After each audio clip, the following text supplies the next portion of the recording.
Une serveuse en difficulté monta dans la mauvaise voiture après son service et se retrouva au milieu du plan secret de rédemption d'un millionnaire. La pluie battait les vitres comme une symphonie furieuse, et le tonnerre craquait sur le toit graisseux du restaurant ouvert 24h/24, niché en bordure de la ville. À l'intérieur, le bourdonnement des néons vacillants se mêlait au cliquetis de la vaisselle et au bruit de pas fatigués. Grace, 25 ans, se déplaçait comme une ombre entre les banquettes, équilibrant un plateau avec 2 cafés et un sourire las qui n'atteignait pas tout à fait ses yeux. Ses chaussures étaient trempées, son tablier taché par les repas d'une centaine d'inconnus, son corps endolori par une autre nuit de service interminable. L'horloge au-dessus de la caisse clignotait. 3-17 IE. Dehors, la tempête ne montrait aucun signe d'accalmie. Elle glissa son pourboire, une poignée de billets froissés, dans la poche de son manteau, fit un signe d'adieu au cuisinier endormi, et sortit sous l'averse, serrant son téléphone. L'écran était fissuré, la batterie à 1%. Elle avait commandé un VTC 15 minutes plus tôt, et maintenant tout ce qu'elle voulait, c'était s'effondrer sur la banquette arrière et disparaître dans le silence. Près de la ruelle, une élégante voiture noire tournait au ralenti, moteur ronronnant, vitres teintées brillant sous la pluie. La marque et le modèle semblaient correspondre, même couleur, même emplacement, aucune autre voiture en vue. Trop fatiguée pour douter, Grace se précipita et ouvrit brusquement la portière arrière, plongeant à l'intérieur, sa veste mouillée laissant des flaques sur le siège en cuir. Enfin, marmonna-t-elle en refermant la portière derrière elle. « Je pensais que vous… » Un clic sec la coupa. Elle se figea. Le canon d'une arme était pointé sur sa tête. Sur le siège avant, un homme en manteau sombre se tourna lentement, ses yeux gris acier, fixes, sa voix basse et mortelle. « Qui êtes-vous » dit-il froidement. « Qui vous a envoyé me suivre ?» Le cœur de Grace martela ses côtes. « Quoi ? Non, attendez. Je viens de finir mon service. Je pensais que c'était… » « Ne me mentez pas » sa voix trancha l'air. « Vous saviez exactement où me trouver. Pour qui travaillez-vous ?»« Je ne travaille pour personne » cria-t-elle, les mains levées de terreur. « Je suis juste serveuse. Je ne sais pas qui vous êtes. » Pendant un battement de cœur, aucun d'eux ne bougea. Le doigt de l'homme se crispa légèrement sur la détente. Puis quelque chose changea dans son regard. Hesitation, confusion, calcul. Mais avant qu'il ne puisse décider quoi faire ensuite. Bang! La vitre côté passager vola en éclats. Le verre explosa vers l'intérieur. Grace se baissa instinctivement, hurlant à nouveau alors que des balles déchiraient la carrosserie de la voiture. À terre, aboya l'homme en tournant le volant. La voiture fit une embardée, les pneus crissant sur l'asphalte mouillé. Grace fut projetée sur le côté alors qu'il fonçait dans la tempête, la pluie brouillant le pare-brise, les phares fendant l'obscurité. Un autre coup de feu retentit derrière eux, puis un autre. « Pourquoi nous tire-t-il dessus » hurla Grace. « La ferme » claqua l'homme. « Vous les avez amenés ici, n'est-ce pas ?»« Non, je vous jure que non. » D'autres coups de feu. Le rétroviseur explosa. L'homme appuya à fond sur l'accélérateur. Ils dévalèrent des rues secondaires et des ruelles, les pneus dérapant, la périphérie endormie de la ville défilant en un éclair. Grace s'agrippa au siège, le cœur battant, son esprit s'emballant pour rattraper le cauchemar qui se déroulait autour d'elle. « S'il vous plaît, » sanglota-t-elle. « S'il vous plaît. Je ne sais pas qui vous êtes. Je ne sais pas ce que c'est. Je voulais juste rentrer chez moi. » L'homme ne répondit pas. Il était trop occupé à conduire comme si sa vie, et maintenant la sienne, en dépendait. Finalement, après ce qui parut une éternité, les coups de feu cessèrent. Les ombres tombèrent derrière eux. Le silence revint, rompu seulement par la pluie battante et le ronronnement rapide du moteur de la voiture. L'homme s'engagea sur une route déserte bordée d'arbres et de faibles lampadaires, puis se gara sur le parking d'un entrepôt abandonné. Il coupa le moteur, respirant fort, serrant toujours le volant.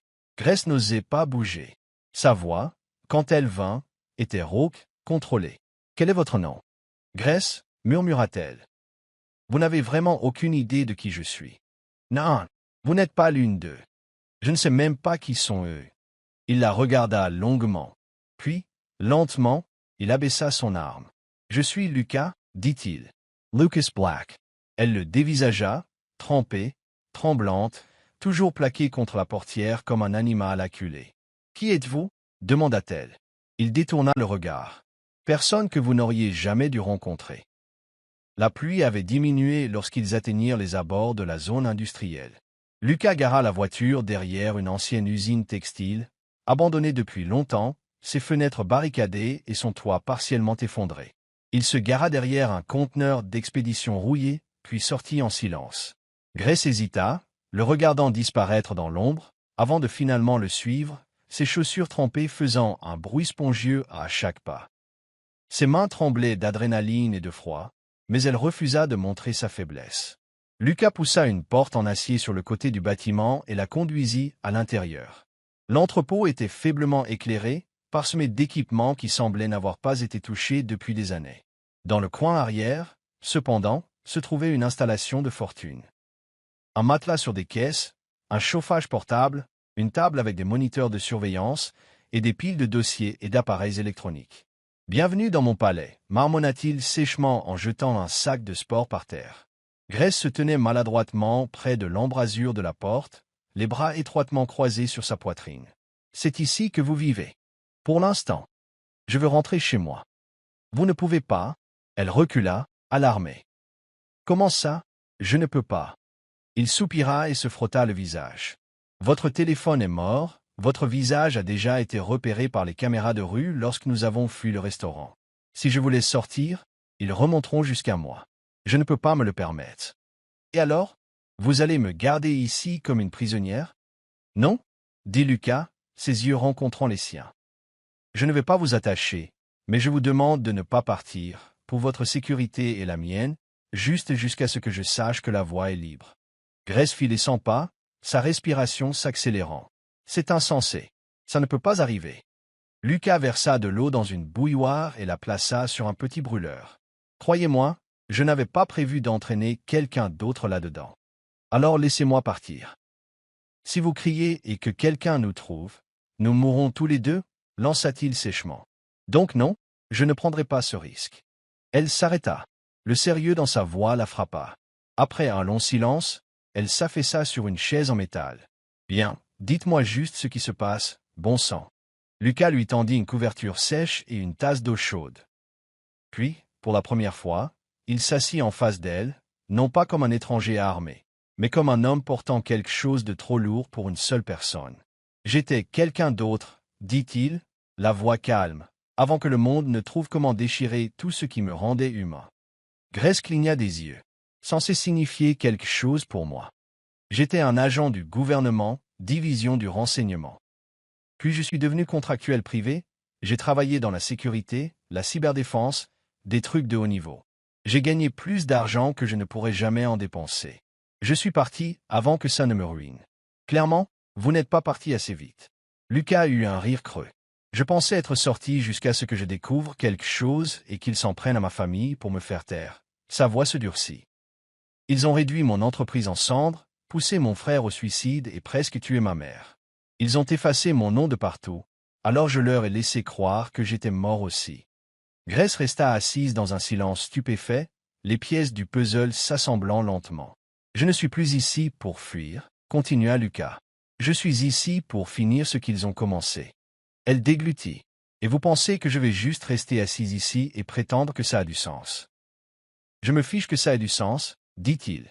J'ai juste besoin de quelqu'un qui ne connaît pas mon passé, quelqu'un qui peut se tenir à mes côtés et ne pas voir les gros titres, quelqu'un qui ne fait pas partie du monde qui a essayé de me détruire. Grace secoua la tête. Vous ne me connaissez même pas. Lucas la dévisagea longuement. J'en sais assez, dit-il. Vous êtes monté dans la mauvaise voiture et vous n'avez pas fui quand les balles ont commencé à pleuvoir. Ça m'en dit plus que la plupart des CV. Elle ne savait pas si elle devait rire ou pleurer. Genial. Alors qu'est-ce que je suis maintenant? Votre acolyte accidentel?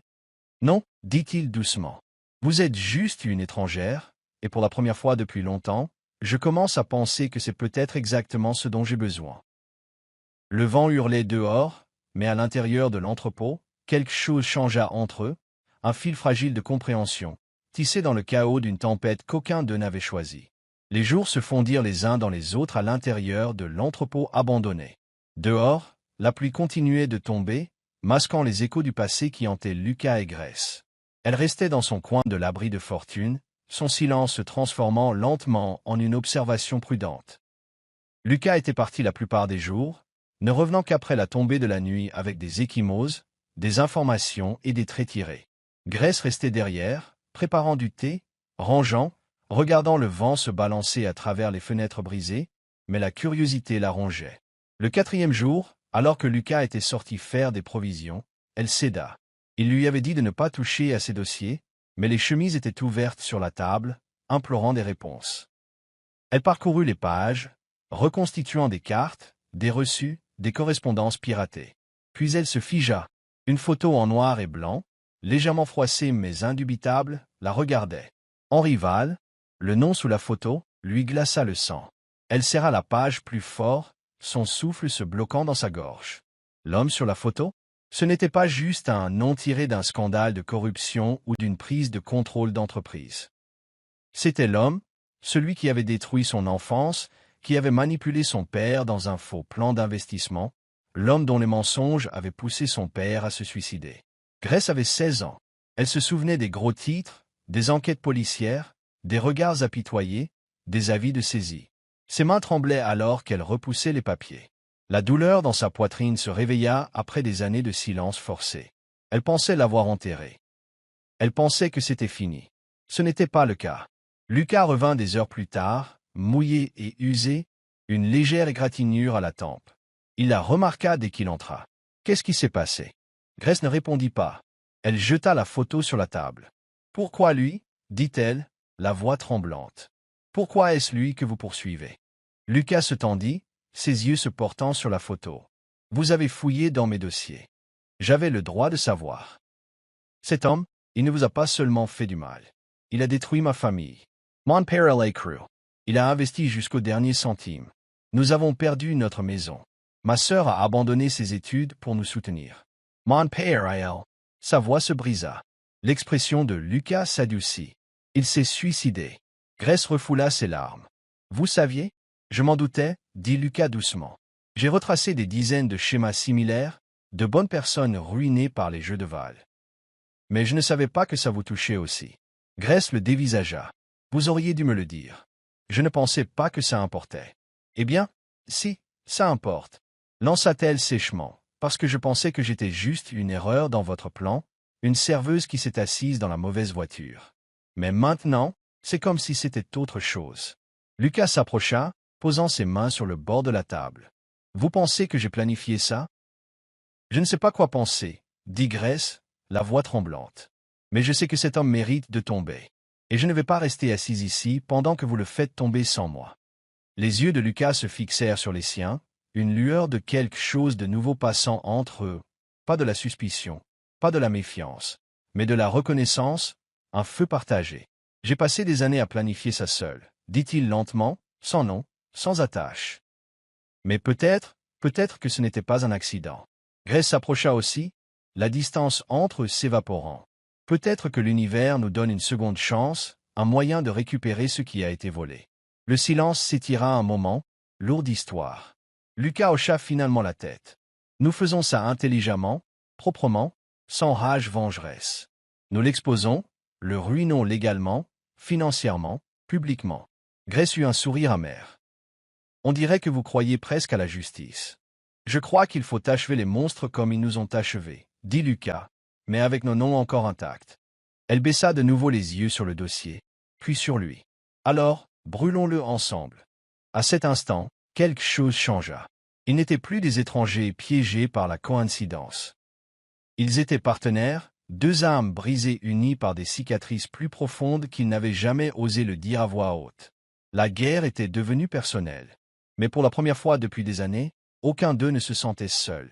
Le lendemain matin, Grace se tenait près de la fenêtre poussiéreuse de l'entrepôt, le regard fixé sur le brouillard matinal qui roulait comme des vagues à l'extérieur.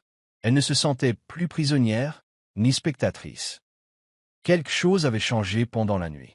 Quelque chose en elle s'était réveillé. « J'ai une idée, » dit-elle sans se retourner. Lucas, assis à la table en train d'aiguiser un petit couteau de poche, leva les yeux. « Ça a l'air déjà dangereux. » Grace se tourna, les yeux fermes. « Val va au gala de la Fondation Averly la semaine prochaine.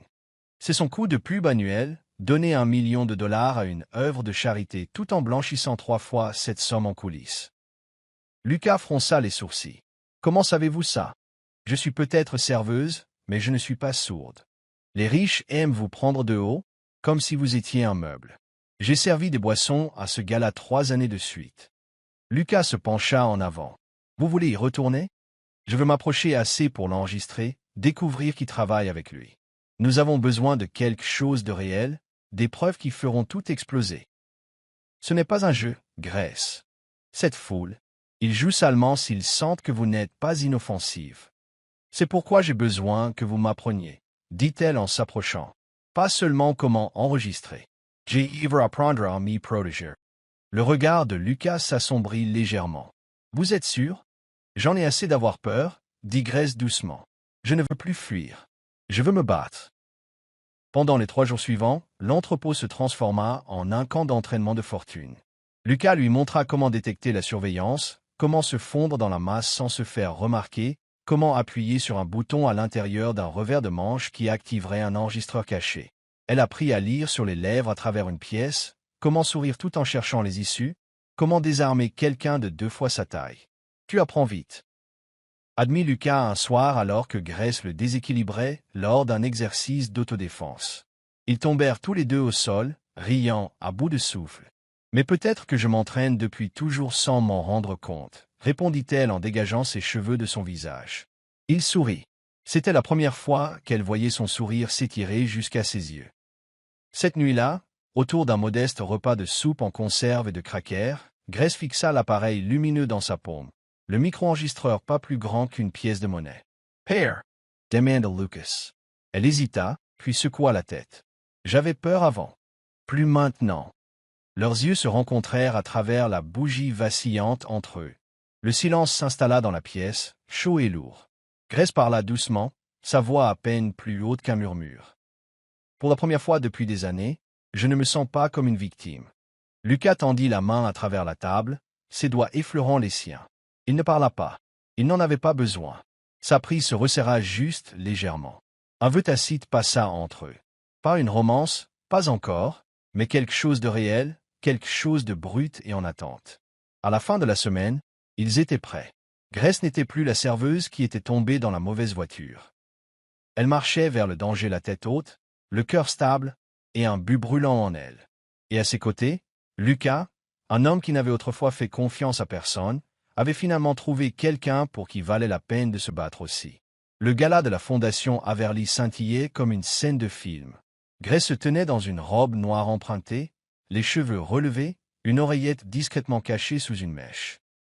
Elle se fondait parmi le personnel de restauration, portant un plateau d'argent de flûte de champagne alors qu'elle se déplaçait dans la salle de bal étincelante. Son cœur battait la chamade. Dans son oreille, la voix calme de Lucas la guidait. « Tu t'en sors bien. » Il est près du mur nord, en train de parler à un homme en smoking gris. C'est notre cible. Grace repéra immédiatement en rival. Il avait l'air plus âgé que sur les photos, mais pas moins suffisant, riant, tapant sur l'épaule de quelqu'un, faisant tourner son whisky comme si le monde ne lui devait rien, et lui encore moins au monde. Il ne la reconnut pas. Grace s'approcha, prudente, jouant parfaitement son rôle. « Champagne, monsieur. » Il la regarda à peine. Continuez d'en apporter. Elle inclina la tête et recula, le cœur battant, alors que le micro-enregistreur accroché à l'intérieur de sa robe s'activait. À travers le brouhaha de la conversation, elle l'entendit, Val discutant d'une nouvelle société écran, de fonds détournés à l'étranger, un nom qu'elle reconnut d'un des dossiers signalés par Lucas. C'était suffisant. Elle s'éloigna, se glissant derrière un rideau pour sortir, et faillit entrer en collision avec un homme en noir. Un agent de sécurité. Trop alerte. Trop rapide. « Où allez-vous » demanda-t-il. Grace sourit trop. « Vite. Aux toilettes. » Il lorgna son plateau, maintenant vide. « Vous n'êtes pas du personnel. » Elle fila. Le cri retentit derrière elle juste au moment où elle atteignait la sortie de secours. Des lumières s'allumèrent. Des alarmes retentirent. La poursuite commença. À travers les couloirs de service, descendant des escaliers en acier, sortant dans la ruelle. Elle courut, le souffle court, les talons serrés dans sa main. De l'ombre, une moto rugit. « Lucas, montez !» cria-t-il. Elle sauta derrière lui, juste au moment où un autre garde apparaissait, attrapant une arme. La moto accéléra, les pneus crissant sur l'asphalte mouillé. Alors qu'il tournait un coin, un tuyau brandi par un deuxième homme en noir surgit, trop vite pour l'éviter. Lucas protégea Grace de son corps. Le coup atterrit durement sur son épaule. Il gémit, mais ne ralentit pas. Grace s'accrocha à lui, tremblante, alors qu'il disparaissait dans la nuit. De retour à l'entrepôt, elle l'aida à descendre de la moto, les mains tremblantes. « Tu es blessé. »« J'ai connu pire, » marmonna-t-il, bien que la sueur perlât sur son front. Elle le fit asseoir, déchira une partie de sa veste pour révéler une profonde ecchymose qui se formait sur son dos. « Tu as besoin d'un hôpital. »« Pas d'hôpitaux, ils surveilleront. » Elle nettoya la plaie avec des mains tremblantes, pressant la gaze aussi doucement qu'elle le pouvait. Il tressaillit, mais ne se plaignit pas. Après un long silence, Lucas la regarda, sa voix à peine un murmure. « Je pensais pouvoir te garder en dehors de ça, en sécurité, loin de ce que je suis devenu. » Grace s'interrompit, l'œil fixant. Il continua, les yeux sombres. « Mais tu es entré, et tu as fait ce que je n'ai jamais eu le courage de faire. » Il attrapa sa main, ses doigts tachés de sang tremblant légèrement. « Si ça avait mal tourné, je ne me le serais jamais pardonné. » Grace ne répondit pas. Elle serra juste sa main plus fort, et pour la première fois, Lucas Black, l'homme qui ne faisait confiance à personne, se laissa aller à sa chaleur. Ils avaient franchi une ligne, pas seulement dans la mission, mais dans la vie l'un de l'autre. La pluie s'arrêta enfin. La nuit à l'extérieur de l'entrepôt était calme, un silence rare s'installant sur le monde comme s'il reprenait son souffle après la tempête. À l'intérieur, la base de fortune était enveloppée d'une faible lueur provenant d'une vieille lampe de bureau. Grace était assise dans un coin, les genoux serrés contre sa poitrine, tandis que Lucas, l'épaule toujours bandée après leur fuite, se déplaçait lentement, perdu dans ses pensées. Pour la première fois depuis le début de leur folle équipée, il n'y avait aucun danger immédiat, aucune alarme ni bruit de pas précipité. C'était presque paisible, et cette paix effrayait Grace plus qu'elle ne voulait l'admettre. Elle regarda Lucas faire les 100 pas, la mâchoire crispée, les yeux fixés sur les cartes et les dossiers éparpillés sur la table. Elle savait qu'ils planifiaient leur prochain coup, mais tout ce qu'elle pouvait ressentir, c'était la distance grandissante entre eux, un gouffre creusé non plus par des secrets, mais par ce qu'ils ne pourraient jamais être. Les pensées de Grace tourbillonnaient. Ces derniers jours l'avaient changée. Elle n'était plus la serveuse invisible qui tirait le diable par la queue, trop engourdie pour rêver. Elle avait risqué sa vie. Elle avait affronté l'homme qui avait détruit sa famille, et pourtant elle ne pouvait se défaire du sentiment que Lucas appartenait à un autre monde, un monde de pouvoir, de choix, de seconde chance. On ne lui en avait jamais offert.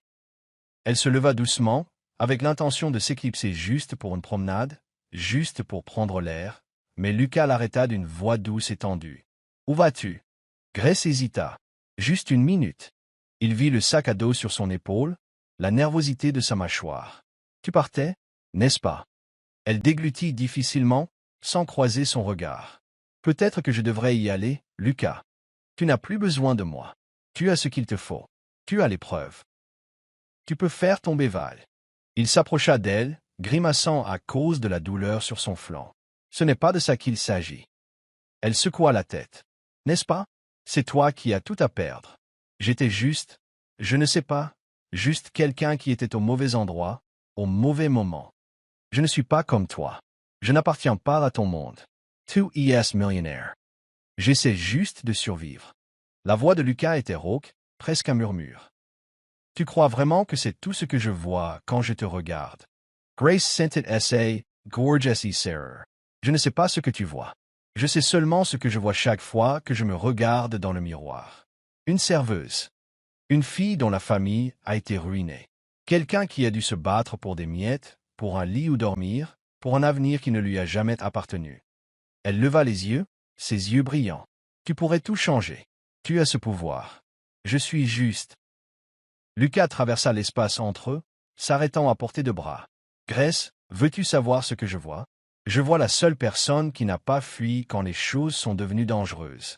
Je vois quelqu'un qui a risqué sa vie pour se battre pour la justice, pas seulement pour elle-même, mais pour des gens qu'elle ne rencontrera jamais. Je vois la personne qui m'a ramené du bord du gouffre quand j'étais prêt à abandonner. » Grace baissa le regard, jouant avec la sangle de son sac à dos. « Tu n'as pas besoin de moi pour te battre. Tu es assez fort tout seul. Je suis juste. » Sa voix se brisa, plus douce maintenant. Je suis juste fatigué de perdre, Lucas. Je ne veux pas te perdre aussi, mais je ne sais pas comment faire partie de ta vie. L'expression de Lucas s'adoucit. Il tendit la main, prenant la sienne dans les deux siennes, sa prise chaude et ferme. Tu n'as pas à être quelqu'un d'autre que qui tu es. Sais-tu pourquoi je t'ai laissé rester, pourquoi j'avais besoin de toi ici? Parce que tu étais la seule personne dans ma vie qui me voyait comme un homme, pas une cause, pas un titre de journal, pas une mission. Tu m'as donné envie d'être meilleur, pas seulement par vengeance, mais par espoir. Une seule larme roula sur la joue de Grace. Pourquoi t'en soucies-tu, Lucas? Pourquoi moi? Il ne lâcha pas sa main. Parce que tu es la raison pour laquelle je suis encore là, la raison pour laquelle je ne suis pas mort avec l'homme que j'étais. Tu aimes Ramin. Tu ne survis pas seulement, Grace. Tu vis, et tu m'as appris à vivre à nouveau. Elle pouvait à peine respirer, ses émotions un tourbillon à l'intérieur. Mais et si je ne suis pas assez pour toi? Et si je ne peux jamais être assez? Lucas secoua doucement la tête. Tu es assez, plus qu'assez. Je ne veux pas d'une vie parfaite, Grace. Je veux une vraie vie, avec toi dedans. Je me fiche de l'argent, du nom, de la vengeance, plus maintenant. Je me soucie de toi. Je me soucie de nous. Pendant un long moment, ils restèrent silencieux. Grace se laissa ressentir tout ça, toute la douleur, tout l'espoir, tout le désir qu'elle pensait avoir perdu. Elle se laissa croire, juste un instant, qu'elle méritait peut-être ça. Finalement, elle murmura. Je ne sais pas comment recommencer, Lucas. Il lui serra la main. Alors, trouvons une solution ensemble. Plus de fuite, plus de cachette. Juste nous, ici, maintenant. Dans la douce lumière, leurs ombres s'entremêlaient sur le mur. Grace posa lentement son sac à dos, des larmes coulant sur son visage. Mais pour la première fois depuis des années, elle ne pleurait pas de peur ou de perte, mais de l'espoir simple et terrifiant que peut-être, juste peut-être, son histoire n'était pas terminée. Lucas la prit doucement dans ses bras. Tu n'es pas seule, Grace, plus jamais. Alors que l'aube se glissait dans l'entrepôt, ils se tenaient ensemble, faisant face à ce qui allait arriver, non pas comme millionnaires et serveuses, non pas comme héros et victimes, mais comme deux survivants se choisissant, malgré tout ce que le monde essayait de leur enlever. L'entrepôt était exceptionnellement calme le lendemain matin. Les rayons poussiéreux du soleil filtraient à travers les fenêtres fissurées, éclairant les papiers usés et les fils qui avaient autrefois cartographié chaque élément de la vengeance de Lucas. Mais maintenant, l'espace ne ressemblait plus à une salle de guerre, il ressemblait à une salle d'attente, pour la justice, pour la clôture. Grace et Lucas étaient assis côte à côte sur le banc contre le mur. Aucun d'eux ne parla beaucoup ce jour-là. Le silence entre eux n'était pas froid, il était plein de souffle, plein de quelque chose de stable. Leurs mains se trouvèrent naturellement, sans mots. Quand la nuit tomba, Grace se tint devant Lucas, tenant la clé USB contenant tout ce qu'ils avaient collecté. Nom, compte, enregistrement, chaque détail des combines d'Henri Val. Nous avons tout, dit-elle doucement, ses yeux rencontrant les siens. C'est l'heure. Lucas hocha la tête. Il avait passé des années à construire ce moment, chassant des fantômes et rassemblant des ombres, mais maintenant c'était réel, tangible, terrifiant. Il se tourna vers Grace. Es-tu prête pour ce qui va suivre? Ça ne va pas être facile. Je n'étais pas prête quand j'ai perdu mon père, ou quand j'ai passé 2 ans à gratter des assiettes justes pour me payer un lit. Mais je me suis présentée quand même, répondit-elle, la voix forte. Je me présenterai maintenant aussi. La poitrine de Lucas se serra. Il n'avait jamais rencontré quelqu'un comme elle, meurtrie par la vie, mais pas brisée, faite de résilience, de chagrin et de quelque chose d'inébranlable. Ils téléversèrent anonymement les fichiers sur les principaux organes de presse. Ils envoyèrent des copies papier à des journalistes d'investigation. Puis ils s'assirent dans le noir et attendirent. En quelques heures, cela commença. Des bandeaux d'informations de dernière minute explosèrent sur les écrans de télévision. Le milliardaire déchu Henri Val lié à des manipulations financières, des avoirs illégaux. Les journalistes se précipitèrent pour vérifier, disséquer, confirmer. Des documents de dénonciation inondèrent l'opinion publique comme un déluge libéré d'un barrage. La frénésie médiatique fut instantanée. Les bureaux de Val furent envahis, la bourse trembla. Et le lendemain matin, une enquête officielle fut annoncée. Mais le monde ne s'arrêta pas pour célébrer. Grace et Lucas savaient que leur travail n'était pas terminé. La bataille la plus importante restait à venir. Grace fut convoqué pour témoigner. En tant que victime directe et témoin oculaire, son récit serait crucial pour construire le côté humain de l'affaire. Au début, l'idée d'affronter une salle d'audience pleine d'inconnus lui noua l'estomac. Mais Lucas ne la quitta jamais. Le jour venu, elle se tint droite dans une robe bleu marine, simple, digne. Elle ne portait pas de maquillage pour cacher son passé. Elle le portait avec elle comme une armure. À la barre, sa voix était assurée. Mon père était un homme discret, commença-t-elle, ses yeux trouvant le jury. Il a travaillé dans une petite entreprise pendant 20 ans. Un jour, il a fait confiance à la mauvaise personne. Cette personne était Henri Val. En 6 mois, tout ce que nous avions avait disparu. Notre maison, mon fonds d'études, l'espoir de mon père. Elle marqua une pause, sa voix s'adoucissant, il s'est suicidé 3 semaines plus tard. Un hoquet d'effroi résonna dans la salle. J'ai passé les années suivantes en colère, effrayée, honteuse, jusqu'à ce que je rencontre quelqu'un qui m'a montré que la vérité est le seul moyen de guérir. Alors je suis ici, non pas par vengeance, mais pour empêcher que cela ne se reproduise. Lucas regardait du fond de la salle. Il avait vu des agents sous le feu, des agents risquant tout, mais aucun d'eux n'arrivait à la cheville du courage dont Grace fit preuve ce jour-là. Après l'audience, Grace sortit au soleil. Elle prit une bouffée d'air qui avait un goût de victoire et de chagrin à la fois. Elle se tourna pour trouver Lucas qui l'attendait sur les marches. « Tu l'as fait » dit-il. « Non » répondit-elle. « Nous l'avons fait. » Ils marchèrent jusqu'à la voiture en silence, le poids des années s'allégeant lentement. Alors qu'ils s'éloignaient du palais de justice, Grace demanda « Que se passe-t-il maintenant ? Quand les caméras s'éteindront, quand les gros titres s'estomperont ?» Lucas resta silencieux un moment avant de répondre. « J'ai passé tellement de temps à courir après la justice que j'ai oublié à quoi ressemble la vie sans une guerre à mener. Mais aujourd'hui, quand tu t'es levé là-bas, j'ai réalisé que je n'ai pas besoin de gros titres.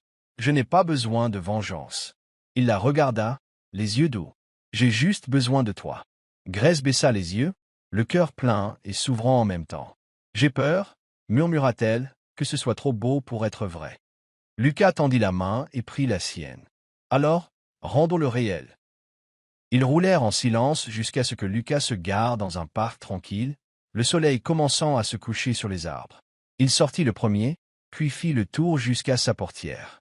Grace le rejoignit dans l'herbe, le vent lui caressant le visage, portant l'odeur de nouveaux commencements. « Je pensais que si je pouvais juste détruire Val, je serais libre, » dit-il.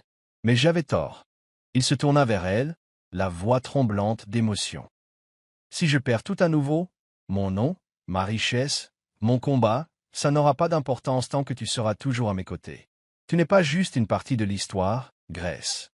Tu es la fin que je n'ai jamais vue venir. » Des larmes montèrent aux yeux de Grace. Elle leva la main, lui caressant doucement le visage. « Et tu es la raison pour laquelle je crois aux secondes chances. » Ils restèrent là, enveloppés de silence et l'un de l'autre, plus fugitifs, plus ombres. Juste 2 personnes qui avaient choisi d'arrêter de fuir, 2 cœurs encore en guérison, mais guérissant ensemble. Et quand Lucas se pencha et lui embrassa le front, ce n'était pas une promesse d'éternité, c'était un vœu pour aujourd'hui.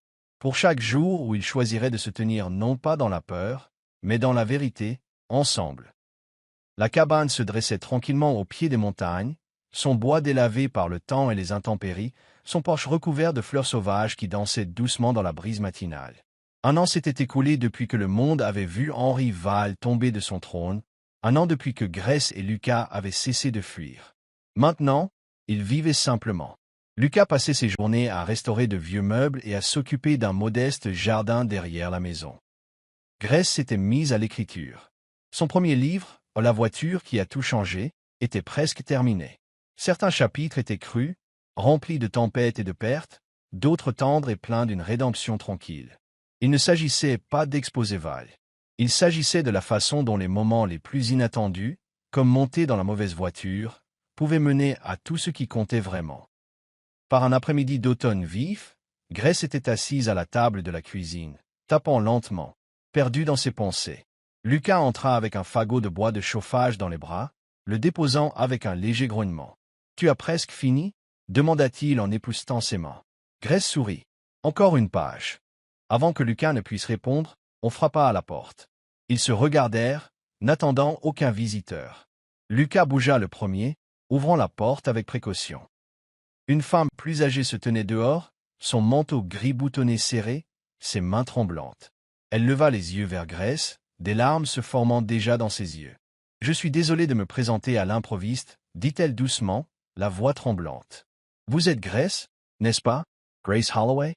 Grace hocha lentement la tête. « Oui. Puis-je vous aider ?» La femme s'avança. « Je m'appelle Linda. Mon fils. Il était l'un des lanceurs d'alerte dans l'entreprise de Val. Ils l'ont détruit. Il ne pouvait rien prouver. Il a essayé de se battre, et il n'a pas survécu. » La gorge de Grace assit Sarah. « Mais grâce à vous, » continua Linda, « les gens connaissent la vérité maintenant.